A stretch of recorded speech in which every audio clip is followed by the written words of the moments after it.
দিনমজুরের কাজ ছেড়ে বাড়ির আঙিনায় সবজি চাষ করেই বর্তমানে মাসে ১৫ থেকে ২০,০০০ টাকা আয় করছেন দিনমজুরের হিমান মুর্মু। শুধু কৃষিকাজ নয়, হস্তশিল্প, কুটির শিল্প, মৃৎশিল্প সহ নানান কারুশিল্পে পারদর্শী তিনি। মাটি দিয়ে তৈরি করেছেন নানান প্রাণী এবং বাঁশ ও কাঠ দিয়ে তৈরি করেন বাদ্যযন্ত্র।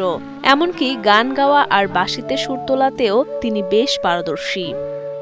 এটা আমি নিজের মেধাতেই করছি, এটা কোনো শিখি নাই। আর প্রাথমিক শিক্ষা যতটুকু শিক্ষা নিচে আমি অর্জন করছি, এই মেধাটাকে আমি কাজে লাগিয়েছি। আর এসব বানাইছি আমি কোনো প্র্যাকটিস না, আমি এটা নিজের মেধায় চিন্তায় এটা করছি।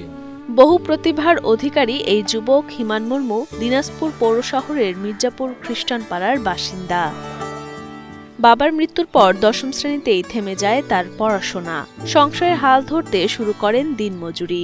তবে কঠিন সেই পরিস্থিতিতেও থেমে থাকেননি হিমান। দিনমজুরির পাশাপাশি বাড়ির আঙিনায় গড়ে তোলেন ছোট্ট নার্সারি। ধীরে ধীরে তা ছড়িয়ে পড়ে পুরো আঙিনা জুড়ে। আগে দিনমজুরি কাজ করতাম, বাবা মরে যাওয়ার পর এলোমেলো হয়ে গেছে। আমার যতটুকু জায়গা আছে, বাবা যতটুকু রাখে গেছে, প্রথমে ১-২টা গাছ লাগাই, তারপরে উদ্বেগ আবার মনে আমার আরো জাগে যে আমার মাঝে যে মেধাটা কাজ করছে, এই মেধাটা নিজের ইচ্ছায়, কারো সাহায্য সহযোগিতা না। কৃষিকাজের পাশাপাশি বাড়িতে বসে তিনি মাটি দিয়ে নানান প্রাণী তৈরি করেন। এছাড়াও বাঁশ ও কাঠের সাহায্যে তৈরি করেন নানান বাদ্যযন্ত্র। বাঁশিতে অসাধারণ সুর তুলতেও পারদর্শী হিমান মুর্মু। তবে তার এসব প্রতিভা যেন সীমাবদ্ধ হয়ে আছে খ্রিস্টান পল্লীর ৪ দেয়ালের ভেতরেই। এলাকাবাসী সবাই আমরা তাকে সহযোগিতা করি, আমরা বাসি মাঝে সাথে সময় দিই, দেখি ওনার কাজ কাম অনেক ভালো। পারিবারিক অবস্থা খুব একটা ভালো না, তারপরও উনি যে চেষ্টাটা করে, নিজের প্রতিভা নিজের চেষ্টা দিয়ে যে কাজগুলো করার চেষ্টা করে, এটা অন্য কাউকে প্রশিক্ষণ বা এই জিনিসটা সে দিতে আর তার প্রতিভাটা আছে তার মাঝে। হিমান মুর্মুর এই প্রতিভা বিকাশ ও তার উদ্যোগী ভূমিকা আরও প্রসারিত করতে চান এলাকাবাসী।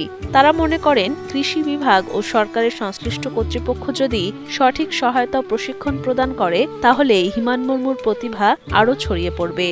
সরকার যে সংশ্লিষ্ট দপ্তরগুলো আছে, আমি অনুরোধ করব যে যাতে করে হিমান মুর্মুকে আপনার কৃষি শিক্ষা এবং প্রণোদনা দিয়ে এবং প্রশিক্ষণ দিয়ে সুন্দরভাবে যদি তাকে এই তৈরি করা যায়, সে একটা ইতিহাস সৃষ্টি করবে বলে আমরা মনে করি।